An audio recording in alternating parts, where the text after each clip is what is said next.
The good introduction, guy. Yeah. Hey, we're back, guys. Me and Roland, well, we got back last night about 10 o'clock from Foley. We got a new guest with us today, Pat Haefner. He's going to tell his story about some other stuff. He's going to talk about a subject not all archers like to talk about. If I look like I have stage fright, it's because I do. So, just kidding. But we're going to talk. So we'll start out with Foley. And Iowa had a very good showing. Oh, yeah, for sure. I mean, it was an awesome showing of all the Iowa people down there. We probably had like almost every podium place. But like 1, 2, 3, 4, 5, 6. Yeah. I mean, we everybody shot well. I mean, I rewatched some of the shoot downs today, and it's amazing how we all say we can't shoot outside because we're in the cold climate, and there's a lot of northerners. Yeah, and if I look really white, it's not that. These guys got a pretty good tan going on. So, but anyway, We're tomatoes. a lot of the northerners placed pretty high. Oh, yeah. Yeah. I mean, which is counterintuitive. Yeah, you think all the southern guys they've had a couple 3 qualifiers under their belt already. Yep. You know, but Foley was a good weekend. Oh, yeah. And watching the scores from home was pretty impressive. Yeah. So Deer Classic's coming up this weekend. So I will be there all weekend. So will I. And so if anybody watching this is at the Deer Classic and would like to meet Roland or I will be at the Xpedition booth. Roland, you will be at the Archery Field and Sports booth. Yep. So, and I'll be at the Xpedition booth on Friday. Pat will be at the Expedition booth and Sunday. I can't go on Saturday. My daughter's birthday. Yeah. So that's where we'll be. Shoot wise, you got the 300 at the Deer Classic. Yep. And the 3D. And Raised at Full Draw has the 3D. Yep. That is just bow hunting setups. Yep. So the 300 is open and bow hunting and whatever else you want to shoot. Shoot wise, is there anything else coming up this weekend, or is it pretty well open? Well, this weekend, no. It's just that I think it's at Plum Creek Outdoors. They have that. It's a USA Archery style indoor state. Okay. I'm pretty sure this weekend.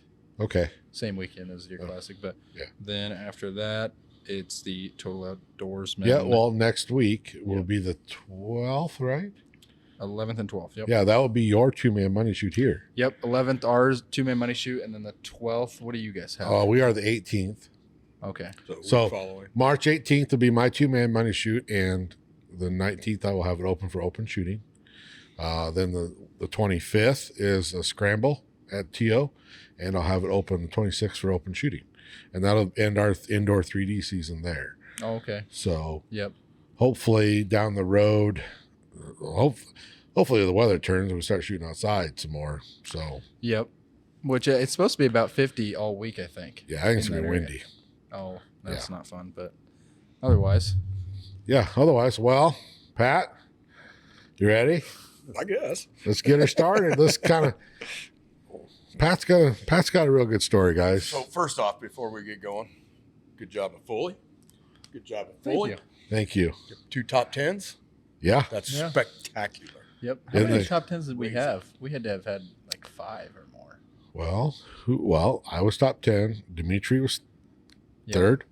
Will and Jacob were 5th. I think they tied for 5th. They tied for 5th. So, and that was it there, I think. No, Roger Wilson, Jeff in second. first, and Roger in second. Yeah. So pretty impressive trip. Yeah. Yeah. I'm just glad I wasn't there to bring it down. The courses were hard. Yeah, I'm sure they were. For what everybody said, but it was fun. It was a good time. Just watching the pro scores come in was telltale. I mean, they were low. Yeah. Yep. But one of the known pros, which is the courses we shoot 60 up. New record. New record. That's crazy. That's impressive too. Yes. So, well, Pat, where are we going to start with you? You guys asked the question. I mean, you've done it all. You want to start about your time on a boat with a bow? Oh God. Yeah. You can kind of dabble into that. When I was a little kid. Seriously, no. When I was a little kid, my grandpa and me were out fishing, and we pulled into a bay, and I saw a guy standing on the bank with a bow, and he had a drum reel on it, and I didn't know what he was doing. I mean, I was small, and he had a big carp. I thought, wow, that's really cool. I want to do that someday. Well, and then, you know, I grew up and kind of forgot about it. And then in 1993, when the floods happened, I decided I was going to go try it. So I threw together a bow with the little, I can't even remember what kind of reel it was. Probably a little Zebco reel and monofilament line, yada yada yada. I used an aluminum arrow with a serrated broadhead and tied it to the back of the arrow. Went out and shot a fish. Well, it's on the gravel road. You can about imagine how well that broadhead held up when it hit the gravel. Yep. But anyway, that kind of lit the fire. And then about 3 or 4 years later, me and a bunch of friends kind of got into it a little bit more. And then we decided in the late 90s we were going to try a tournament. It was at Lake Red Rock. We had a ball and we had a blast. We didn't do real good, but we had fun. So anyway, you know how it is when you like to do something and you want to excel at it. Yep. Go down the deep end. You just keep going. You just go down the rabbit hole. Keep going, and next thing I know, let's see, 2005 or 6, I was the president of the Bowfishing Association of That's Iowa. pretty down the rabbit hole. And I was heavily involved with that for quite a few years. And in the meantime, we traveled. We had a River's Edge Productions filming crew. We filmed a lot of mostly bow fishing. But some hunts as well.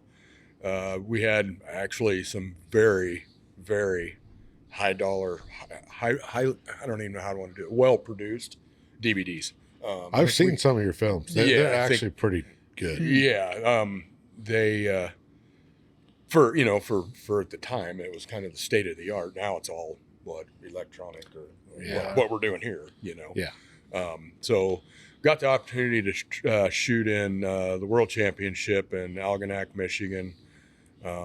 Traveled to South Carolina after first trip we went down was after catfish because you can't shoot catfish in Iowa, and we wanted to get some big catfish. You could shoot catfish with a bow? Yeah, in South Carolina. So some other that is cool. Oh yeah. So so we traveled down there the first trip for that, and then we realized they got alligators down here. So we went back the next year, and same setup for alligators? Kinda With a reel? Well, yeah, yes and no. The reels were called a bottle. They got a float.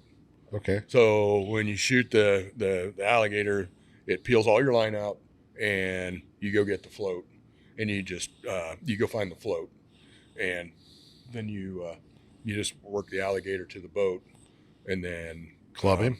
No. It's just going to make him madder. Oh, so it's just going to make him madder. What they use is a lot of times they'll use what they call a bang stick or a boomstick. I can't remember. But what we used was a 40 caliber handgun. Oh, it works too. It's pretty intense when the alligator comes up to this and bites the side of the boat. And cool. This one was a small guy. He was only 10 feet. But he probably felt like he was 40. Yeah. Yeah, it was really impressive when we hung him from a tree. And Really? yeah, you really got the size of it. And just to say that we did it in a 15-foot John boat. With That's 25 great. horse outboard and all of our filming equipment in there. Well, here's the deal. We just took off on a scouting mission. Garland, the guy that we were with, actually had a 20-foot big, super wide Like a boat. grizzly or something like that. It was Yeah. all custom made. Yep. So we were on a scouting trip and we just made it happen.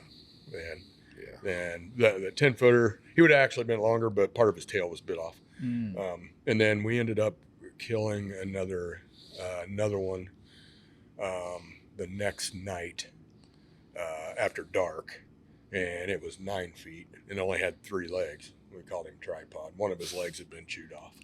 Yep. They're Well, pretty aggressive critters. Well, with the bow fishing, I think what people don't realize, that's the only way to get rid of some of the rough fish. Oh yeah. Right? Yep. So yep. you told me the story about where you said the boat was full. Oh yeah, 3 times. Actually 4.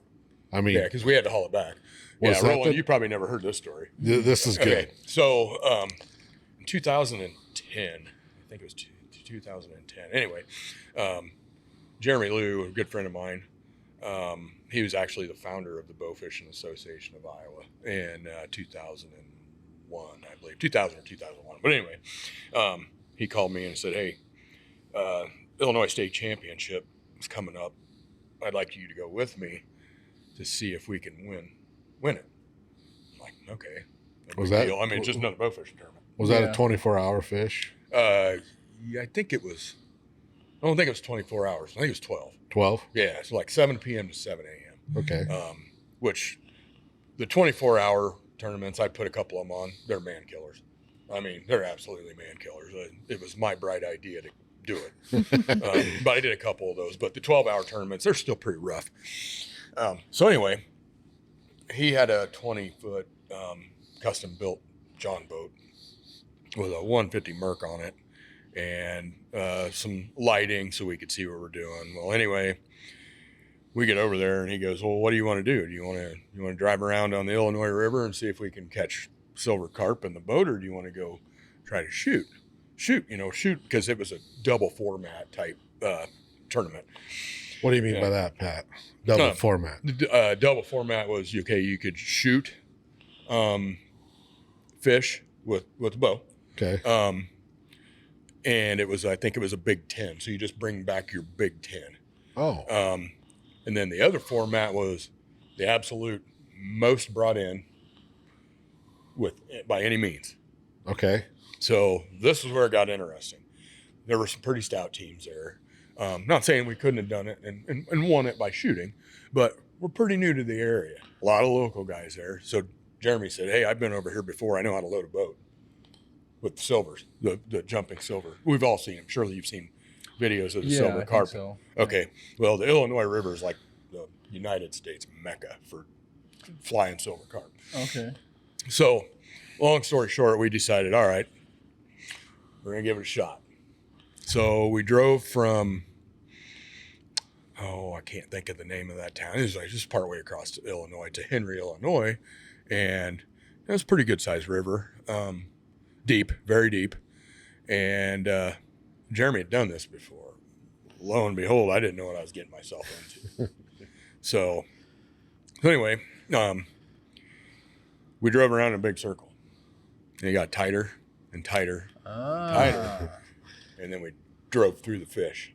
So basically we were herding fish. Oh, and then that makes them And more they jump. Huh.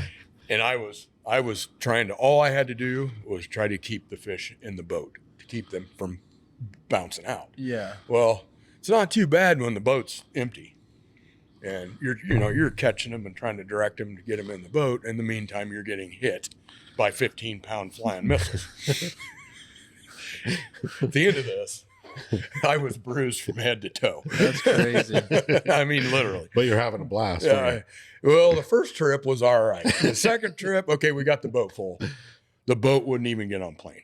I mean, the fastest we could get out of that boat was like 6 miles an hour. And we were trying to keep fish from jumping in at that time because we were about ready to sink.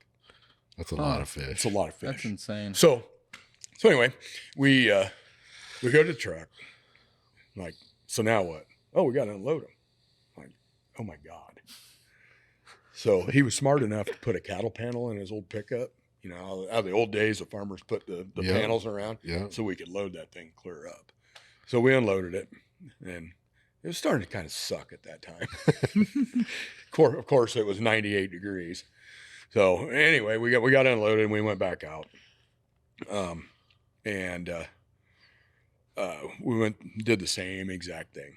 Filled the boat clear full. Not to mention I lost my hat. It was in the fish somewhere in the bottom of the boat. Total chaos. I mean, it's just total chaos. There's times where you're finally just like, all right, I'm just covering my head and ducking because seriously, in the lights, all you can see is silver. That's pretty nuts. All you can see is silver. That's insane. So, all right, I'll hurry this up. So anyway, we loaded the boat up again, went back and loaded it all in the truck. He's like, man, we're doing pretty good. He goes, I wasn't expecting this. He goes, you want to take this truck back over to Starved Rock State Park. That's where we were out of, and unload it. I'm like, yeah, okay, I can do that. So I got in the truck and drove back over to Starved Rock. It was like 30 minutes or whatever. And I'm like, turning the air conditioner on. Man, this is nice. Them guys can fill that boat again. So anyway, I got over there, and it was quite a feat just to unload all those fish out of the back of the pickup. Well, hindsight, we should have just brought a pitchfork. Would have been a lot easier, but one at a time. Anyway, so I get back over there, and they've got the boat full again. So we filled the back of the truck. Again. Okay, and it's probably 4:00 in the morning, 4:30, I don't know. So we went back out, and we partially filled the boat again. And by then we had to get back for weigh-in. Thank God. So we So got you didn't over even there. shoot the boat, did you? Never even took one in the truck. It's a good thing. Wow. They would have been destroyed. I mean, he built the boat for this purpose. He had an aluminum windshield. Really? Yeah, he broke his glasses in the middle of the night. Wow. Yeah, it's torture. I mean, but it's at least something you can say you've done once, you know. So we ended up winning that tournament. We beat second place by well over 1,000 fish. Holy crap. But we ended up turning in 2,738 fish. That's insane Yeah. to imagine. Yeah, you can't even until you've done it. It's unbelievable. I mean, you just can't even think. Well, at least a few Wow. truckloads. Yeah. Weird. Yeah. That's But, insane. yeah, we won $500. So, well, let everybody know, I met you for the first time in 2016 at After Hours. Yep. Mm-hmm. We were Which shooting is- Winter League Mm-hmm. After hours. archery. It was in Oskaloosa. Oh, okay. Yep, I met him there. We started shooting and we hit it off, and Mhm. that's kind of when you were kind of going through your struggles, wasn't it? Yes. With Yes. the unsaid word. Yeah. Let's just get it out of the way. Target panic. Okay, yeah, you said it. But what do you think caused all that? Oh, we've had so many discussions about this, but so in the bow fishing world, in order to get enough, I don't want to say enough fish, but every fish counts. Yeah. And if one's getting away, you learn how to snap shoot real fast. I Okay, mean, when yeah. I say snap shoot, I mean drawing the bow back about halfway, fully instinctively, and letting the arrow go. And at one point, I was very good at snap shooting fish. So I think that transferred into letting the arrow go fast. Okay. It just kind of trained my brain. So when I picked up a compound bow, So when you Well, saw it, you wanted it gone. yeah, we've all seen it. We've all been there. Yeah. So fast forwarding to retiring from bow fishing, I always wanted to be a target archery shooter, archery target shooter, whatever. But I'd always struggled with target panic for a lot of years, and then I'm sure the bow fishing just magnified it even more. I was always a drive-by shooter, but I didn't have anybody to teach me any different. Yep. I mean, Yeah. we all did it. Everybody that I shot with did. Oh yeah, because I started out with wrist strap. Yeah, We did. same. Yep. I plugged along. Yep. I bought a button when it was in the mid 90s. I bought a button and thought, well, maybe this will help me shoot. No, I just punched the button too. It's just, we've all seen it. We've all done it. That's usually what happens. So anyway, one night at After Hours, it had been right around the time that I met you. We had league, and you're up there doing your best, man. All of a sudden, I just couldn't get on target. I was pounding the trigger. I mean, it was terrible. It was absolutely terrible. Rob Riley was my teammate. Remember, we had to have teams. A Yep, two-man it was team. two-man. cool. It was a two-man deal. And I got pretty frustrated and walked out, grabbed all my stuff, and just walked out, went home. Decided at that point in time I was selling all my archery equipment. Yep. And I'm sure anybody that's watching this is, if you've been in that position, you can relate. Well, you were there the day I went to hell. Yep. In Ottumwa. Yep. We all have them. It was bad. And I guess in a nutshell, I mean, anybody that's watching this is, I mean, if you have a problem, or if you experience something like that, don't sell your stuff. It's not worth it. Yeah.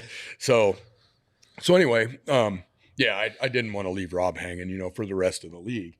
So I decided, all right, I need to do something. I didn't know what to do. So me being me, went back up there the next night. And the owners hand me a couple releases. I'm like, I don't even know how to operate this thing. And remember, this is in like 2016 or 2017. I don't remember the exact year. So tried those. It didn't seem like it helped much, but there again, there was nobody that had really experienced and got past it. Mm-hmm. Yeah. In that shop. Yeah. Not taking anything away from them at all, but it was, I don't want to say it was a new situation, because obviously target panic's been around. Yeah. Nobody talked forever. to nobody. You just dealt with it. Yeah. And you just learned to deal with it. But anyway, okay. So, that night, Tommy Thompson, Dean Pagettini were there. Dean took me off the side and he hands me one of his hinges. I'm like, that thing looks expensive. So nobody could teach me how to shoot it. So I looked at it and I kind of figured out, okay, you hook it on the string, you pull back, try not to punch yourself in the nose, and roll through the shot. Well, by God, I could hold right on the dot. Yep. So I knew it was curable. Mm-hmm. Or, I could do something. You saw the light. You saw, absolutely. hey, I can fix this. Yep. But it's going to take, It just took me to find the right tool. Okay. So I'm not saying the hinge was the right tool. Because even though it was better, I was still twisting my wrist to make it go off. But there again, I didn't know any better. Nobody taught me. Yep. Yep. So then I got online in some spare time and I started watching some videos. Found a resistance release and thought about that. I'd bought a couple hinges. I'll just stick with those hinges. Mm-hmm. Seem to be working all right. So you had the silverback for a long time. Yep. I'll get there. So me, Rob, Brandon Witten were at Ottumwa one day, and I was using the wrist strap release at the time, and I'd gotten a little better with it. It wasn't quite as bad as what it was. Well, we ran into Joe Rose. You know Joe. I know Joe. Do you know Joe? I probably do, but Great guy. okay. Older Great guy. guy. You know Joe. He's usually down at Steve Shoot. Or shoots out of F6. Oh yeah, I know Joe. Yep. Yep. Great guy. Guy. But he's going to tell you what you don't want to hear. Thank you, Joe. So anyway, he jumped in, 4 or 5 targets with us. I can't remember what it was, but we were shooting and I got to talking to him and I was telling him kind of what I was going through. And I told him I bought a hinge or two, and he looked me right in the eye and he goes, the problem with the hinge is not many people know how to shoot them the right way. And at first I thought, listen here, dude. But I'm smart enough. I listen to older guys and learn. Yeah. So that stuck in my mind. And after that day, I got online and I started watching more videos. Well, one day I was in the yard, like, I'm just going to pull on this thing as hard as I can to see if I can get it to go off without twisting my wrist. And it went off. Just bang, it went off. So I thought, all right. So the target panic continued a little bit, because a hinge. Yep. You can make it go off. Yep. Oh yeah. So anyway, then I get to watch more videos. I'm thinking, all right, the only way I'm going to do this is if I can find a release that is harder to cheat. So I run across the resistance release, and I spent enough money on it that it forced me to want to use it. Yep. And, I always say this. My neighbors probably thought I looked like an idiot out there the first day I was shooting that thing. Oh, I was so nervous I was going to punch myself in the face or send an arrow to the neighbor's yard or whatever. But the first dozen shots or so were kind of rocky. I kind of got used to it. And I adjusted it here and adjusted it there a little bit and got to where it was comfortable. And the biggest fear was the thing going off as a surprise. Yep. And you guys know, it's the whole idea. That's the whole idea being a of it. command shooter for 30 years. Yep. That's totally, it's a whole new thing. Yep. It's like, oh no, that thing, that's different. So anyway, once I got used to that, then it was working on accuracy. I wasn't even concerned, the first month or two that I had it, I was just working on just form and execution. Execution more than anything. And I think, I don't want to say anything bad. I think that's where a lot of people fail with those. They don't give it enough time. They're looking for instant results. Mm-hmm. Oh, that can't be instant. I shot that release. I still carry it in my pouch. Yeah. I shot that release for 5 years, exclusively. Oh, okay. Yeah. That's what kept me. That's all I've ever seen you shoot till last year. Yeah. Then you made a change. Yep. I shot that thing exclusively for 5, if not 6 years. I can't remember exactly what year. And it took time. Yep. And that's the big thing is I knew going into it that, all right, I've developed this habit over 30 years of time. If it takes me a year to get through it, hey, I'm winning. Yep. Oh, yeah. I'm winning. Obviously if it would have taken 6 months, that'd be even better. Yep. But I did it. I took the time to do it, and I worked on a lot of things. I can't even begin to tell you how many arrows I shot. I was shooting 150 arrows a day, if not more. Yeah. Just working on form and the release, shot execution. What's the word I'm looking for? I can never think of. But so yeah, gradually got better and better. And then, like Adam said here a little bit ago, I decided I was going to try button again. No, back up a little bit. A year before I tried that button, Jason Ross handed me one. We were still at after hours at that time. I remember that night. He threw it down. Take that back. He's like, just pull through it like you do your resistance release. I'm like, all right. So I get drawn back and I come to anchor. I put my thumb on that button and boom, it goes off. I'm like, hey, that's pretty cool. That's kind of cool. Yeah. So I get the next arrow. I come to anchor and I go, boom, it went off. Kind of startled me a little bit. I just put too much pressure on the button. Yeah. The third one, I come back and I come to anchor and I go, bam. Like, take that back. Yep. Yeah. That's not good for me. His choice.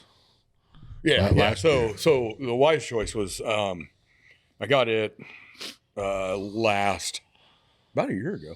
Remember when I shot with you? I do remember that. Was like my first tournament with one of those. Yep. I remember you kept apologizing. Like, I'm sorry. I'm normally better than this. I'm working through something or something like that. I'm like, dude, it's fine. I was lying. I'm not. No, it did. It took me a while. It took me a while to, just get the trust in it. And worked on whatever the word I was looking for earlier was fundamentals.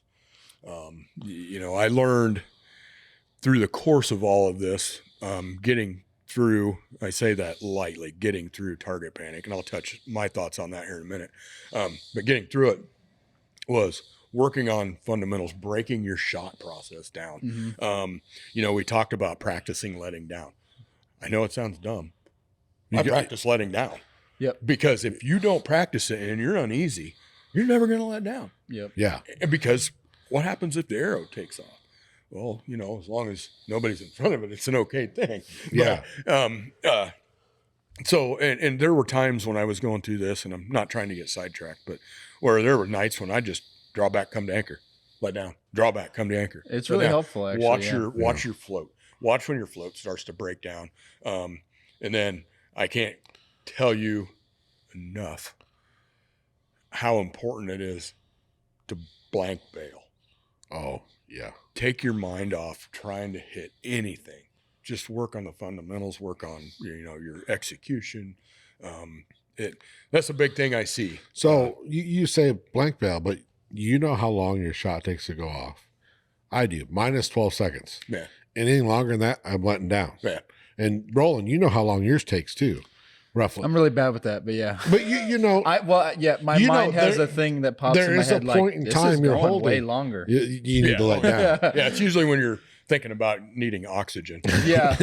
If you think about it, you should just let down, which is a problem. Yeah, it's a lot of people do. Yeah. Yep. And I still do. I mean, it's you weren't raised to quit. Yeah. I can do this. I can do this. Yeah, that's the thing. And it's about ready to go. I'll just keep pulling. Yep. There comes a point in time where you have no choice but to fight through it. Yeah.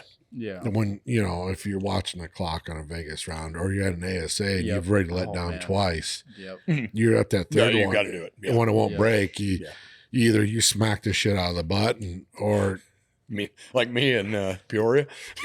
Well, yeah. I glanced over at the clock and it was like 10 seconds left and my brain just took over. Boom. Like you said, it's how do you recover from that? Yeah. Like I told Mike the one night, he goes, how do you recover from that? That arrow is shot. Until I figure out a way I can pull that arrow out of that target back into my bow and reshoot it. It's all right. I got to move on. Yep. You got to move on. Yep. And you getting over that's a feat in itself. Yeah. I mean, it really is. Mm-hmm. Not too many people could. Right. Most of them would just hunt and quit shooting. I've seen it. Yeah. Over and over and over. And, it sucks too, because I know the guys, I mean, their heart's into it. I mean, that's all they've ever done.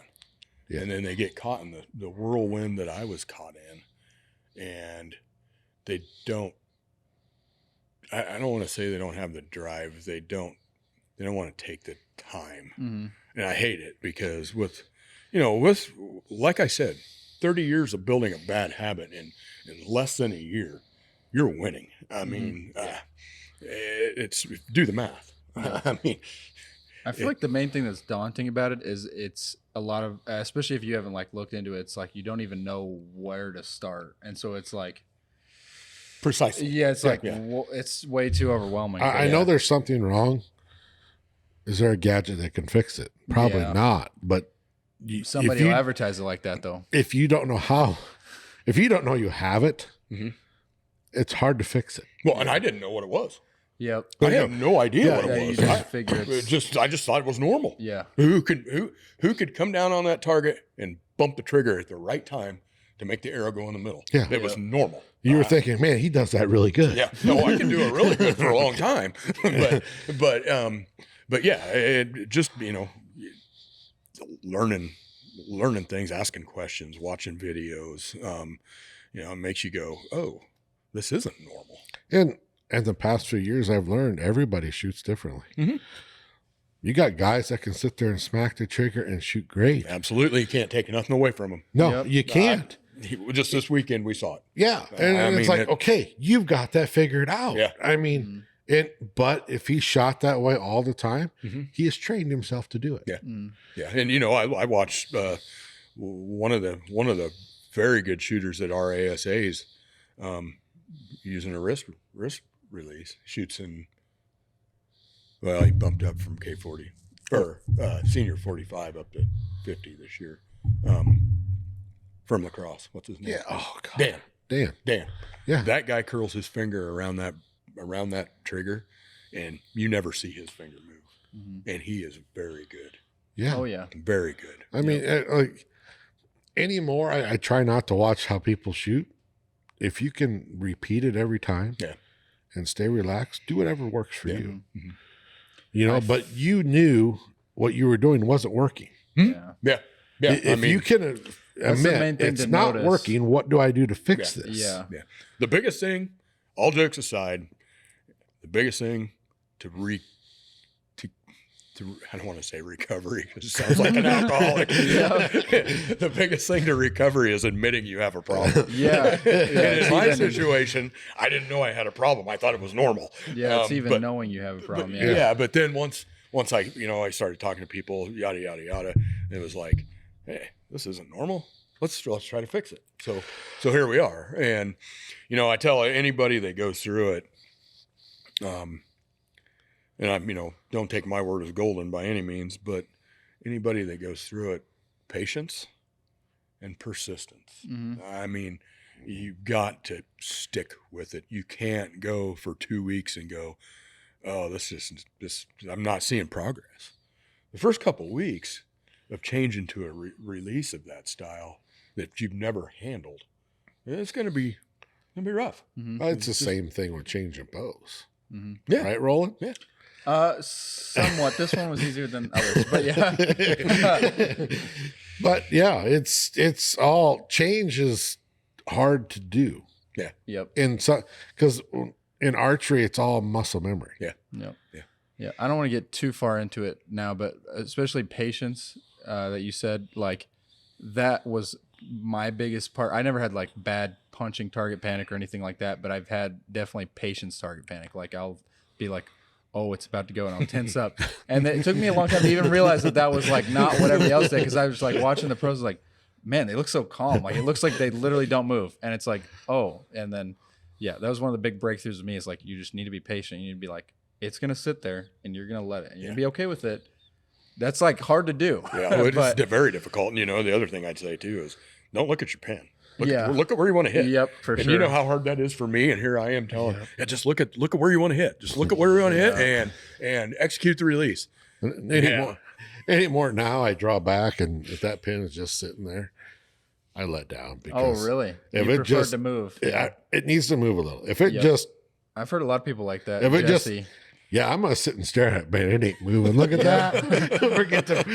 forget half the process to pull through. Something's not right. It ain't moving. I've heard Jesse say he hates a bow that just sits there. He's like, he wants it to. It needs to move a little. I mean, Yep. But staring at the middle, staring at what you want to hit. I have that problem too, because the thing is, when you look at the pin, and if it does go somewhere, now you're just staring at it, and it's like, oh, it went low. Oh, it went low. Bam, goes up. And then it's like, but if you just stare at the middle, half the time it'll just bounce up. We can make a comedy out of this. What goes through the archer's mind when the pin goes low? Pretty much. Yeah. How the arrow? Yeah, it's kind of, it's so weird, but that's how it works for me. It's so dumb, but everybody's different. And back to the target panic thing. What works for me may not work for you. May not work for you. Yeah. The moral of the story is find something that works for you. But be patient and persistent, and because you can do it. I mean, if I can do it, anybody can. Yeah. Yep. So you have a couple hobbies on the side, don't you, Pat? Oh God. I told you I was bringing this up. I don't even know what this means. Keep it at hobby. Hey, if I would have had stickers this weekend, you could have got some public notoriety on them things. The problem is I don't have enough parts made. So, you know how many sets of bars you had in Foley? No. 3. 3 sets. Mine, Jacob. AJ's, and Jacob's. Oh, yeah. Mm-hmm. Yep. You should be proud. Cool. Guess what? And 2 of them were in the top 10. Yeah, they were. That's pretty cool. With your bars. Yep. That's pretty cool. That's actually, I never really thought about it. See? But yeah. Yeah. So, me being me, I was looking at buying a set of bars when I first got into target archery. I'm like, God dang, them things are expensive. All they do is hold weight. Yep. It's not like they're vibration dampeners anymore. You don't really need it on today's bows. Just big arrows. So I've always been a tinkerer, or as Ross Cooner calls me MacGyver. So, and have always been pretty handy at figuring things out. So I machined a couple ends and found some carbon pipe and stuck some together, and it's the first set I made. I'm still shooting them today. Nice. Not a lick of trouble with them. And Nice. I've had a lot of guys, not a lot, but I've had guys take their name brand bars off and want to keep and put mine on and want to keep mine on. And the crazy part is they're just simple made. I mean, there's nothing fancy about them. I had one guy ask me if I filled them full of helium. They're so light. Yep. The bad thing is he was serious. I'm like, you're kidding, right? No. The look on his face when he was serious. No, there's not helium in there, but yeah, that's something I enjoy doing when time allows. It's not it's not something I want to do full time. I mean, I've told you guys all that, and still, you sat down and thought about it. Yeah. Now, the other thing me and you have in common is we get the honor to shoot for Xpedition. Yeah. Yeah. So. That's something. Okay, going back to the bow fishing thing, I was so heavily sponsored with bow fishing. You got all the obligations and fulfill. I was really hesitant to do any type of sponsorships with target archery because I'd already been down that road. Yep. Rob, he was trying to talk me into doing this and doing that and fill out this application and do this. And I kept telling him, no, I'm not going to do it. I don't want to make a job out of it because that's what it was with bow fishing. I mean, it was a job, constant. So anyway, a little bit of time went by and I saw an opportunity to get on with Shrewd. They accepted me. This ain't so bad, and I'd been shooting Xpedition bows for, I think since 2015 or 2016. They were still in Yankton when I picked my first Xpedition bow up, and it was an X-Ring 7. Of course, by today's standard, that's an old bow. Yeah. But I still remember the first shot I took with it and how much it made me smile. I thought, oh my God, this thing is so cool. And I ended up walking out of the shop owning it that day. And I've never looked back. So fast forward to a couple of years ago, shooting some pretty big tournaments. Iowa Pro-Am, Midwest Open, a couple ASAs, Metropolis, and then kind of getting on the ASA circuit here in Iowa and watching it expand and grow. But you know what? I like Xpedition Archery. They've always treated me good, even though I didn't really know them. Yep. And then they moved to Iowa. So I thought, what the heck? I'll fill out an application. And filled out an application, and it was, I think it was just kind of one of those, we were kind of waiting for you to fill it out type deals. Probably not, but everybody locally knows that that's what I shoot. And, and everybody locally and statewide knows that's what I shoot because, we go everywhere. Yep. Yeah. Us three, we're almost every one of them. Yeah. Yeah. Every ASA and a lot of, we don't do as many local tournaments as we used to because we're so busy with ASA stuff. Yep. But with that said, it just seemed like it worked out. Yeah. The group up there, the few that I know, treat me like family, and I know they do you too. Well, yeah, you were with me when I bought my first one, and I had no expectations of getting on staff, and you said, "Hey, Jason's calling you." I said, "Really?" And it all took off from there. Yeah. So, yeah. But that's you've seen archery from all ends. I mean, yeah. From filming hunts. If you've seen some of the bows that I've shot in my lifetime, let's see. Might be. Well, I'm sure there's some in here. What was that one you kept saying always blew up when parts went everywhere? Oneida. Okay. Yeah, when they go, they go. Yeah. Yep. You were telling me about that. Wasn't there somebody shooting that at Midwest Open? Yeah, there was a kid shooting one. Yeah. They make a lot better now. Their equipment's a lot better now than what it was back then. Back in the day, they were just starting to kind of get started. They're great bows. I mean, they are the smoothest drawing compound bow. Yep. Compound. They're actually considered a lever bow. Oh, okay. There's no can. Yep. Yeah, I saw that and I was like, this is kind of weird. And it was like, what do they use this for? And then bow fishing, and then I was like, oh, okay, I see. Yeah. Just easy to pull back. But they push an arrow really hard. The bow fishing guys like them because they push a fiberglass arrow. I don't know what a fiberglass arrow weighs, probably 700 grains. Yeah, a lot. I would guess. I've never actually weighed one. But they'll push a fiberglass arrow quickly. Those things when they go, the pieces fly. Yeah. Man. So, and everybody has, I'm trying to ask most of the guys this, what keeps you going? I mean, the archery around here, it's just a big family thing. We found that out this past weekend. Oh, yeah. I mean, absolutely. I mean, seriously, what keeps me going? You guys. Yeah. I mean, that's, I mean, you got to get the new guys to trying to get new archers into this. We can't describe that feeling until you get that feeling. Yeah, I didn't have that until recently. It was weird. It was like, huh, yeah, it is kind cool. of a good feeling. Yeah. It is. I mean, I don't know how else to describe that because, and with this sport, you're competing against everybody else. And not to go back to the bow fishing thing, but man, that was cutthroat. I mean, there was no love there from team to team for the most part. But archery's not like that. No, target archery. I mean, 3D, even competitors. I mean, granted, nobody wants to get beat by his buddy. Yeah. But you're still not going to stab him in the back while he's shooting. Right. Yeah. Right. You're going to hoop and holler. He just drilled that 14 and whipped my ass. Yep. And I'm happy for it. Yeah. I think, Figure that one out. Yeah. But no, seriously, that's what it is. Yeah. I think the main reason is just because you have to shoot together. Yeah. Like, in a bow fishing tournament, you're in separate boats Oh, and yeah, all that other stuff. So, and a lot of other sports exactly too. Right. Yeah. That is exactly right. Yeah. If you weren't nice to each other, it'd be a fucking miserable day. No, I've been in some hairy situations in boats and just, for lack of better terms.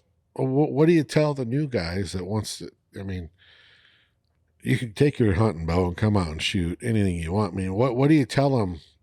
How do you get them to come?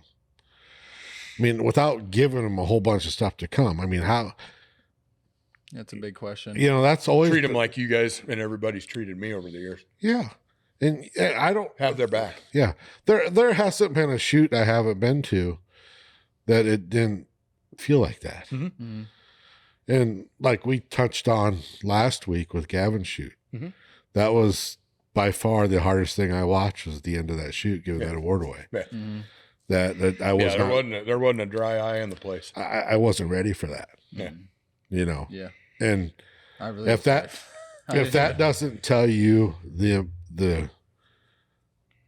what it's like, then I don't know what else. Dude, even the college kids. I was standing back behind them. I was quite a ways away. I mean, even the college kids were moved. Yeah. I mean, I'm biased. I think Iowa's got the best shooters around. Well, you guys proved it. Yeah.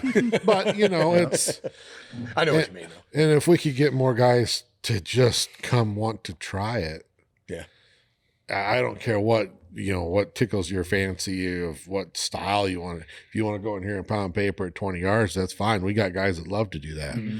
Or if you want to go shoot outdoor target or field, and there's somebody around here that will do that with you. Mm-hmm. Or 3D, just take your hunting bow. If you're nervous about it, you don't have to buy a $2,000 setup to go. You will eventually, because back to the rabbit hole. Yeah, well, you won't buy a $2,000 setup. You'll buy a $5,000 setup. Hey, my wife might watch this. But it's that's the $1 million question. Yeah. How do you get more people? And that's the beauty of archery too. I say I've done a lot of things. I have. For a couple of years I shot nothing but recurve and longbow. Really? Yeah. I just wanted to change. Yeah. Of course, I was fighting target panic at the time. But I have had, I don't want to say more fun because we have a great time, but it's so simple. There's nothing to it. It's so enjoyable, yet so frustrating. So relaxing, yet so frustrating. Yep. But, I guess it's one of those things. You go into it not expecting anything good. Mm-hmm. So you're just shooting the bow to do it and try to get better. But it's shooting traditional equipment is awesome. Mm-hmm. It's a lot of fun. But it's harder than getting over target panic because it takes a lot more time. Yeah. Oh yeah. Especially now there's more, a lot of different things like people do use grip sears and stuff to try to get over it. But yeah, I went into a full blown traditional. Yeah. I had cedar arrows. The whole Really? I made some arrows. Dude, you start something, you just jump in. Oh yeah. And you just don't care. Yeah. I mean, you're in it fully. I'd have to find pictures of them sometime. I built some cedar arrows one time that were just absolutely beautiful. And you weren't afraid to shoot them? Oh, I shot them. I broke every If I built arrows, I'd be afraid to shoot them. I broke every one of them. You go find a cedar tree and just whittle them out? I mean, no, I actually bought shafts. But no, I stained them and I put cresting on them, and you liked them because they had orange cresting. See, orange is good. And bright green, and the barred feathers were orange and bright green, and they looked, and had a dark stain. They looked really good, and I tore them all up. I might actually still have one or two at home. Yep. But obviously they don't do it any justice now. So another thing we're going to touch on, you actually you and Jake Van Polen are the ones that set Mahaska Ike's that's coming 3D up. range. And Forgive me, I don't remember the date. It's in April. You are the first one this year. Yes, we are the first So- one. It's just a qualifier. It's not. Since I got you on, I'm going to ask a little bit about the course. We are quietly thinking about changing the course up a little bit. We need to let frost get out of the ground, go out and analyze. Jake and I have talked briefly about it, just briefly. Just changing it up just a little bit. It's not like it's going to be, a mega change. We'll still have the evergreen trees, obviously, for obvious reasons. And we'll serve lunch too. So for the guys that have not been there, what's it like? What's your course like? So they can kind of have a good idea what they're getting into when they get there. Easy walking, not real hilly. There's one decent sized hill. The shot on the elk is like you're not even in Iowa anymore. That is probably that's a favorite shot of mine. Yeah, Tommy Thompson loves it, and if Tommy likes it, everybody likes it. Yep, Tommy, you're a good guy. I figured the first time we set it up, I figured he'd either hate it or he loved it, and I remember he yelled all the way across the field. He loved it. That was pretty special. I was glad because we took a lot of time. And if you've never been to our course, we do take a lot of time to set it up. It seems like it's a lot of time because it's usually just two of us doing it, but Jake does a very good job of mowing. Obviously in the spring there won't be a lot of mowing to do. He also goes through with a rake in spots and rakes the sticks off the trails.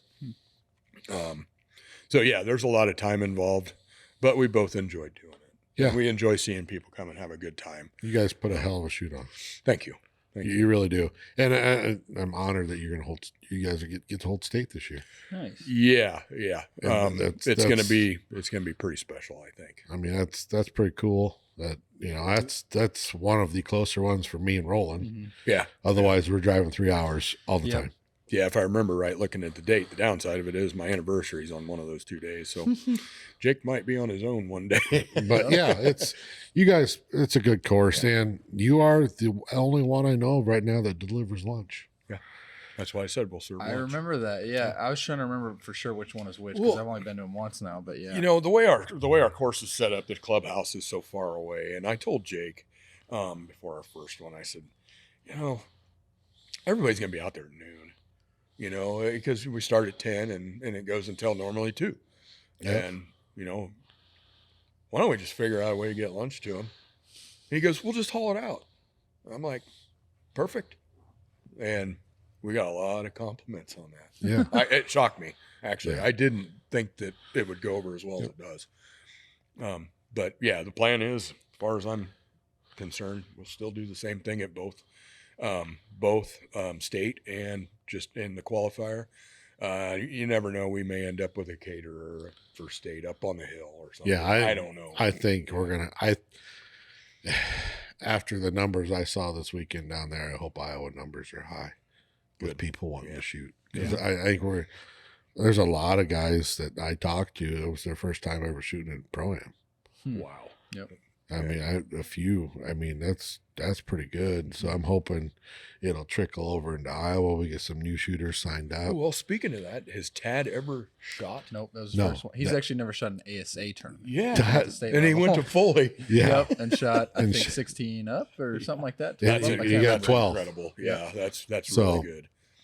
You know, that goes to show maybe we are doing something right up here. Yeah, I think so. I mean, I look at the results and you guys, and I keep going back to this, but it just blew me away. I mean, I'm not saying any of you guys couldn't do it, but it's just pretty dang gratifying to go, man, I shoot with those guys all the time, and I love how good they're doing, you know? Yeah. And I'm thinking, you know, all of us shooting together all the time, all year long, for the most part, all year long, it's starting to show.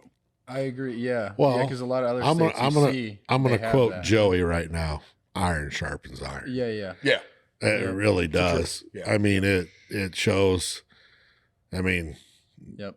Something I didn't know until this weekend. So 2 of the top people in my class, what they finished this weekend was 1 and 4. Aaron Shaw and Christian Clark. They're both from Missouri, and apparently they shoot with each other at least once a week. And so yeah. this is So another example I of found that. out on the way home, they actually shoot in the shop where my cousin shoots. Really? Down in Missouri. No, we don't. Because my cousin texted me, do you know Oh, I Clark? remember you and, said that now. Yeah. do you know Clark and Shaw? Well, kinda. I know who they are. I mean, Yeah. I could point them out and I'd say hi. I mean, I don't personally know them, but yeah, well, they shoot with it down here. Mm-hmm. Well, cool. You know, yeah. it's a small world, Yep. you know, and yeah, it was a funny story about Saturday night. We're at the hotel and, you know, they only put Saturday scores up. Yeah. Well, we shot Friday ahead. So Yeah. nobody knows what we shot on Friday. Right. Roland goes, Clark just messaged me. He's not sure what they shot on Friday. Yeah, somebody relayed some information. I don't know where they got it or whatever, but yeah, they thought that I had shot 28 also on Friday. And so he was like, am I, like, what's going on? But yeah. Yep. That's not a fun time either for me because I'm just like, I want to know too. I need to know how much to Ricky Bobby. Iron sharpens iron. Yeah. Iron does sharpen iron. You guys' success at Foley. Yeah. That's pretty cool. So, you got any questions for him? I do. So what exactly did you do and what steps did you take? And any impactful things that stuck with you for how you got over target panic? Okay. So, and I don't know if I mentioned this earlier, I don't think anybody ever gets over it. Yeah. I think what you do is you find ways to trick your brain Yep. into thinking that you don't have it. Yep. So, and I guess, like I said earlier, the big thing is listen to people that have been through it. Ask a lot of questions. Yep. Find the tools that work for you. Mm-hmm. What works for me Well, might not work. may for not me. work for you guys. And I said that earlier. And to be honest with you, what I did was patience, persistence, Mm-hmm. fundamentals, the desire, the drive Mm-hmm. to get over it, Mm-hmm. to get through it. That's what it takes. Yep. I think that's huge. I think that's a lot of what target panic is like you not being able in that moment to override what your brain wants to do, which is just like, Yep. just punch it and, clench and just like brace for it. Yeah. And I tell people that, that shoot index finger releases and, like I said too, this, what I say is not golden. It's just, I can make it work now. I can shoot an index finger release. I choose not to, but I can.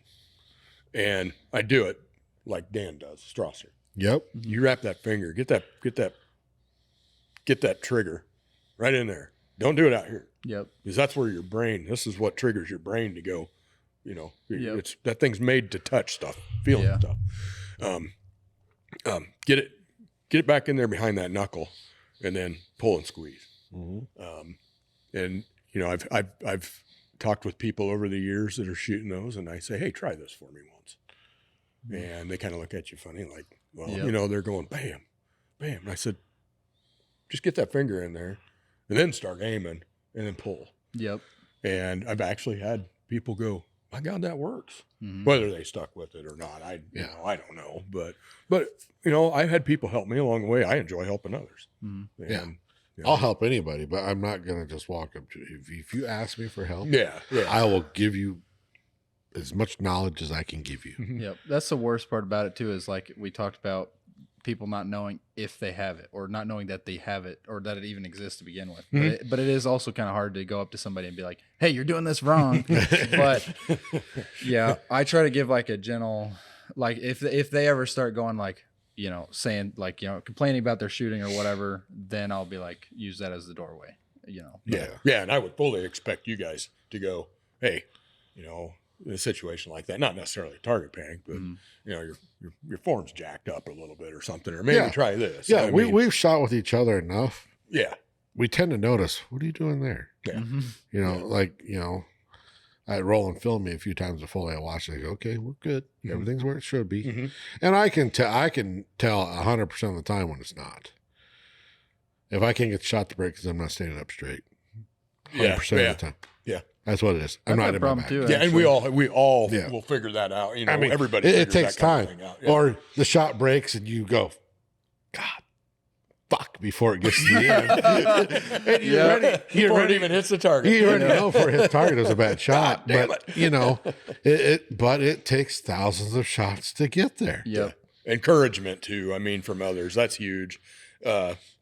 Travis Cook this year at Iowa, the Pro-Am. I didn't know he was watching, but he come up to me after we shot, and he's like, dude, you shot great. I'm like, have you seen my scorecard? He goes, no, your form. He goes, you looked so relaxed and your form was so good. He goes, you shot great. He says, I don't care what you shot on paper. You were doing everything right. I'm like, well, my paper didn't show it, but. Well, there's times that's going to outweigh. Yep. You're not going to get the result. Right. Mm. Right. I mean, and I can't help that my bow was not what it could have been. Well, let's take I should say I can help what my bow, it just wasn't quite right at the time.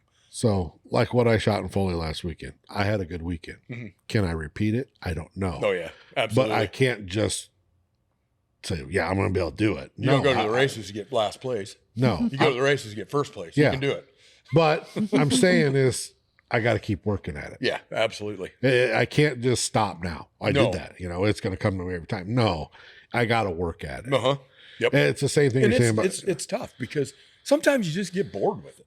Mm. Yeah. I mean, do you guys? Yeah, it's hard to find motivation sometimes. I mean, yeah. it might be 80 degrees outside on a summer day, and you go, oh my God, I got to go shoot. Yeah. And those days like that, I'll grab a bow and shoot 10 arrows in the basement and they call it a day. You know what I do? Pull my hunting bow out. I switch bows. Make it more fun, yeah. Yeah. I do. Just to switch it up, or now that I've got two target bows and a hunting bow, I'll have two bows to shoot. It's changed things up. Yeah. Because I don't, even if it's only for one night, just to kind of make it not so monotonous. But for me to get to the level that I'm at, what level that may be is whatever, and maintain it. Yeah. Mm. Shoot. I've got to shoot at least twice a week with target bow, or I got so much to make up for. Mm-hmm. Yep. I don't care if it's 10 feet or 20 or 70 yards. Yep. I got to keep going. Yep. Mm-hmm. So there's so many things that affect target panic, but like one of the things, even for me, I mean, it's kind of like a self-feeding like cycle, but like even if you just don't shoot the same amount of arrows, like strength-wise, to build up your strength as you did the last week, you come in like, and you're shaking a little bit more, and now all of a sudden you're getting antsy, and it just like keeps getting worse and worse and worse, and so yeah, you have to shoot, but yeah, I don't know. Yeah, it's like I said, it goes back to me especially. I mean, I need to shoot at least 4 or 5 times a week. Yeah. In order to stay sharp. Yeah. I hate to use sharp, but that's kind of what it is to keep your muscle memory up, to keep your, hitting all your anchor points and. Oh, I can tell when I have a bad weekend that I didn't shoot all week. It shows. It shows tremendously. Yeah, going into shooting paper this winter, you forget how disciplined you have to be at that game. And I remembered when I was at Peoria, I was still fighting that bow. But it hit me at the Midwest Open. I was on the practice range by myself, and I finally got into a groove. And it reminded me that, oh, man, this is where you need to be. And it just reminded me how much focus it takes on paper. And you lose that. If you don't practice, you lose it. Like I said before. Or at least I do. What drives you has got to drive you to shoot. I want to shoot good because, boom, set a goal. Like, there you go. I made a post, I don't know, Sunday night or sometime on the way home yesterday that I had a goal going down there. Yeah. The goal was to shoot even or in the top 25. Yep. Well, I surpassed that. I go to the next program. Guess what my goal is going to be? Shoot even in the top 25. Yeah. That is my goal. Yeah. If I can get those two done, I've succeeded in what I wanted to do. Gradually your goal will be higher. But to me, that am I happy with that goal? I'm very happy with that goal because of the class I shoot and how I've been shooting. You shoot one of the toughest classes there is. So, I mean, that to some people, it doesn't seem like much of a goal. But that goal I set to shoot even is I can do that. Top 25, that's different because there was 100 and something in our. About 100. There was 100 in our class. So that means if I shoot in the top 25, I'm in the top 25% of some very good archers. So at the state level, I just want to shoot good. Now, that said, you didn't start with that goal. No. You started with different goals. I started with different goals. Like the very first Pro-Am, which my very first one was Metropolis, I just wanted to shoot clean. Yeah. I just wanted to. No eights. No eights. Yeah. And I wanted to shoot. And there's nothing wrong with it. And I wanted to shoot even. That was, and I did it. I've hit my even mark at every Pro-Am I've gone to over the 2 days. Yeah. The one took me 2 days to do it. Yeah. Yep. I mean, I come in 8 down last year at Foley. I remember first day. You made it up. And I ended up shooting even. Nice.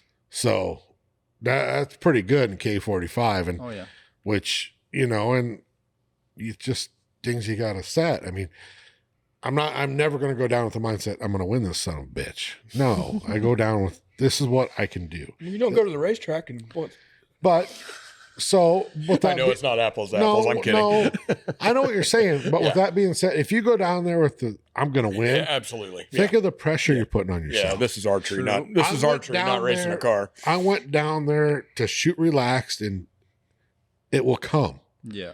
You can't force a win. No, you can't. Yeah. I can't go down there and force myself to shoot 12. And it's not going to happen. That brings up a really good point. What happens when you start forcing stuff? You go backwards. You start getting target panic. Yeah. That's where I was going. Because you're trying to get the result. You're trying to get the results. Yeah. You can't force it. Let the process work for it. Yeah. Personally, I'll set goals in terms of, which I actually didn't do that well this weekend in terms of that, but I want to shoot perfect shots. I want to stay to my plan. Like you said with target panic, the main thing is separating it into steps, not letting your brain just take over and do what it wants to do. You control your brain, and then also just playing the game and not getting too aggressive at ASA, which is aiming higher or lower towards the 12 ring, center of the 12 ring, whatever you do. But yeah, that's what it is for me for goals. But yeah, it's just how everybody sees their process. AJ just asked if we were done with the podcast. Everybody has their process. Yep. in everything we do. Everybody has a process. You shoot completely different than I do. Yeah. Roland shoots completely different than I do, but it's our process. Well, and you break it down even further. It's not just one process; it's multiple processes. Yeah, and it goes back to the fundamentals that I was talking about earlier. You know, and I've preached this. I'm glad you brought this up. But and I say I preach it. I don't preach anything. I recommend it. I recommend it. You know, break your processes down, perfect each process, and then it all should come together. Yep. Yep. I think the main breakthrough for me with target panic was, I mean, I said this a little bit earlier, but being patient. It was just like a week before Vegas. I was sighting in a crossbow for the shop. I got the crosshairs on the middle. It was only at 20 yards, and all of a sudden I was like tense, and it was moving, and I was like, this thing is on a bench. Like, why am I moving? And I was like, this is so dumb. I'm not gonna move. I said that before I went to the next one.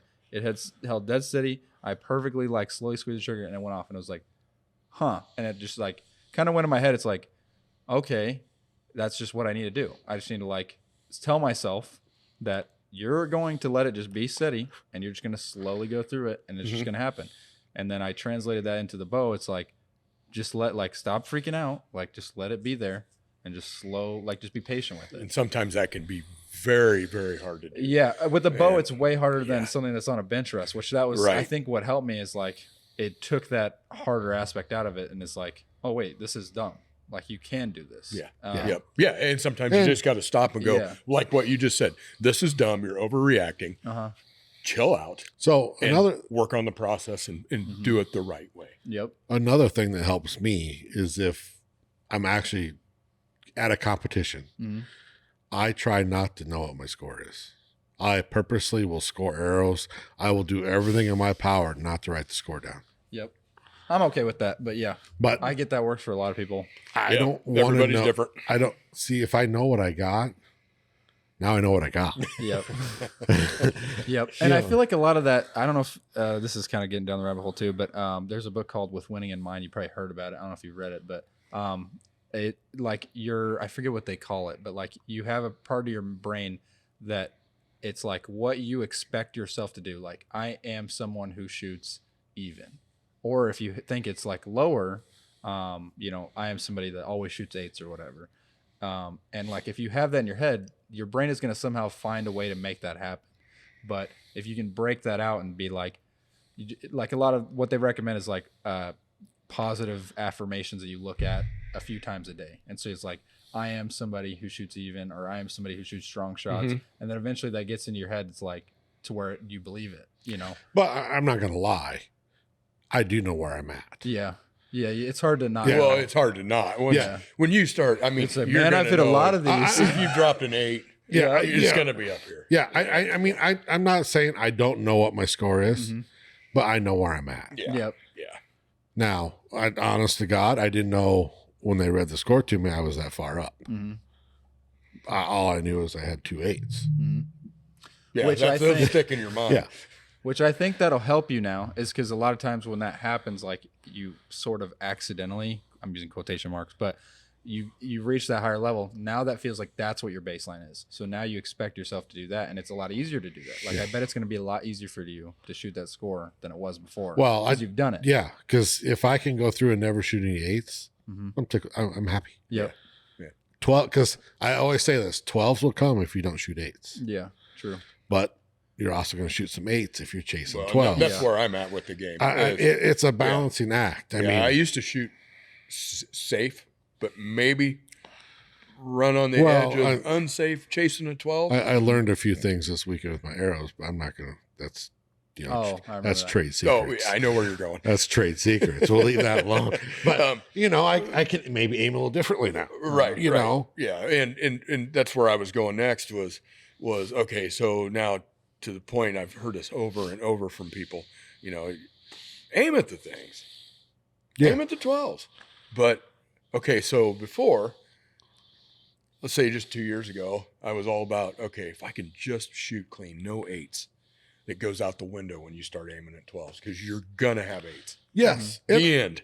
Yeah. You're going to have 8s. At the end of the day, you just hope you had more 12s than you did 8s. Mm-hmm. Yeah. And so that kind of blew that shooting clean out the window. Yeah. I'm just not quite with my capability.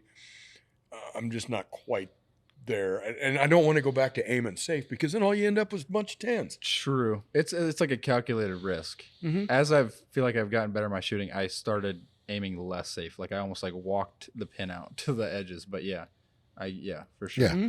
You But- do have to and- accept. Yeah. There's times though that's true, but I've noticed K50 if you. Obviously you have to hit them for sure. Yeah, you got to hit them, Yeah. but eights cost you 2 points. Yeah. Usually what I say. Yeah. Yeah. Yeah. You know, because you're gonna hit some 12s. Yep. Usually what I say is it's really hard to hit a 12, but it's really easy to shoot a 10 instead of an 8. Like, Yeah. you know what I mean? But the you truth. still have to Mhm. use the same amount of effort to make it back up. And so And now you're It behind. comes down to target management, Yeah. Mhm. you know, and I've got targets that I have to aim upper on Mhm. because I hit high on them Every time. every time. So those I aim upper on, and at 50 yards, are you really aiming at that 12, or are you just Mhm. in Yeah. there? Right. Yeah. Yeah. There's a certain That's a good amount of question. laying up, I yeah. mean, for me to say, oh no, 50 yards, I'm going to aim at the lower, I'd be lying to you. Yeah, me too. I mean, really, it's I might, you know, if I can see the 10 ring, yeah, I'm gonna aim a little low Uh-huh. Yep. and see. Hopefully, it falls in. yeah, Yep. yeah. I ain't gonna lie. Like I said, I had a good weekend. Mhm. You know, but the ones I did aim hard on, I hit Mhm. this week, and I will admit that. I go, if it was 30 to 40, they were 12s. Mhm. That's So- good. Yeah. I mean, Very good. they were 12s. Yep. It's weird making the jump from 45 to 50 because it feels like last year I felt like, oh, it's at 32 or whatever. I really need to hit this one. Now that is changed to it's at 37, 38. I need to hit this one. And it's like, oh my God, this feels way harder. Yep. But then it's like, What how was did I? nice though, that was Roland's first time K50, Yeah. and it was exactly what I told you it was. Yeah, it wasn't was all far. I was like, there's no way. It's like, he basically set it up like all the targets are quartering. They're like something annoying about each target. And then they're all at like 45 yards. And it was like, yeah, that was pretty much what it was. Yeah. There's like, But it You're was at a fun. national pro-am. yeah, there's But it was maybe fun though. maybe 5 between 40 targets that were under 40. But we Maybe 5. Well, we also had a 3-yard target. Yep, that was one of them. Yeah, I mean, I don't know. After shooting K50 for 2 pro-ams now, and all of last year for state, I don't want to go back to anything shorter No, because I know I can hit that shit farther out. that's what's weird. Yeah, I mean, I know I can hit it. Yeah. There's times I hit 12s on 50-yard target. There's no way it should be in, but it was. It's like, okay, I know I can do this. And confidence is a big thing. Oh, yeah. You work through, like you said, you work through your target panic. You've got the confidence to do it. Now let's just put it all together and do it. Yep. You know, and that's don't get around people that are negative when you're shooting, because guess what? Yep. You ain't gonna shoot worth a damn. Yep. That's a big thing for me is like the confidence before you shoot. And it's kind of corny, or I always thought it didn't work, but like visualization before each shot. Like I try to imagine myself drawing back, the pin going where I want it to, and then just executing a nice clean shot that exactly I want to do it. And that helps a lot because you basically, by doing that, you're building your confidence because that's all it is. Like, you know, that's what I think about like Kyle Douglas and Jimmy Lutz and stuff like that. I think the reason that works for them is they're just super confident. They're like, I'm going to put the pin in the middle and I'm going to punch the trigger and it's going to hit there. Like, Yeah. you have to have a crazy mindset to be able to do that. You know, if that's how you shoot and that's how you're trained, Yeah. do it, man. And if it works, Yeah, if it works, go for it. Go for it. You have to It have didn't work for me. But Me neither. Like what we're talking about now is if you struggle and have problems, there are ways to find somebody to help you fix it. Yeah, Yep. I think that's kind of the moral of this entire podcast is like I said, if I can defeat it, anybody can defeat it. Yeah. I mean, don't let something that you're struggling with make it where you don't want to shoot. Yep. correct. Or Ta- don't ta- let it make you want to sell all your stuff. Yeah. You know, and Don't let your mind control you. You control it. yeah, Yep. there's ways to work through all It's that not easy. stuff. No, It it's wasn't not. easy. I mean, mean, that goes with just about anything in life, really.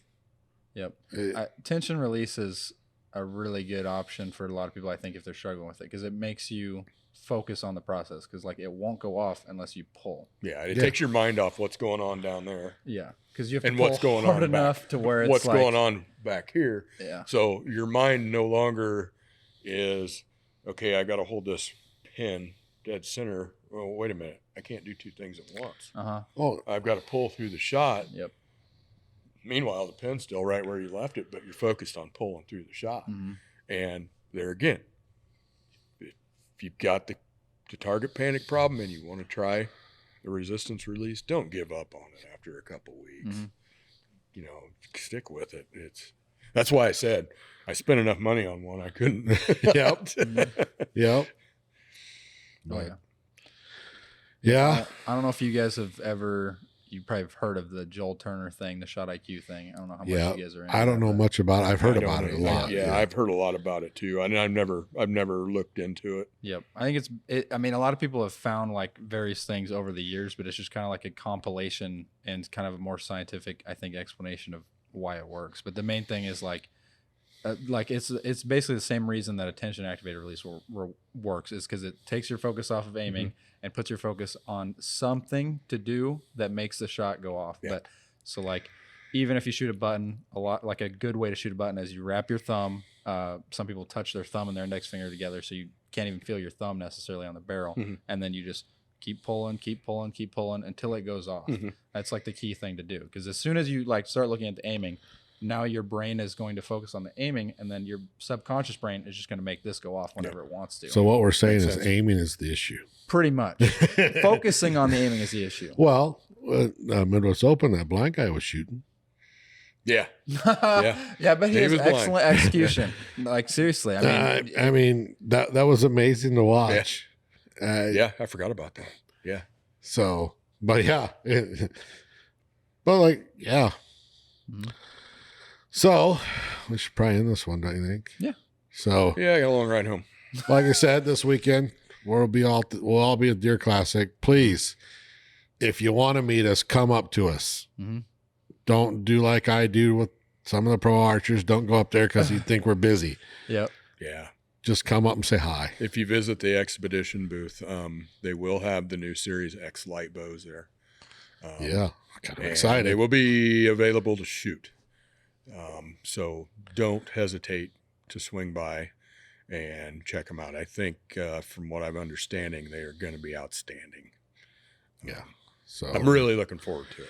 And if you want to buy a new bow, come see me and Pat, or go see Roland. Yep. Archery Field and Sports. Yep. Roland will help you with bows too. So if that's what you're coming to Deer, nobody comes to the Deer Classic to buy a bow, but a lot of people do. Yep. So, but there's all kinds of things to say there, guys. And then, like I said, we'll have next week, we'll talk about, we gave you shoot dates. We'll go more into Roland, have a better idea how he's going to set his 2-man up for that next weekend. And I better.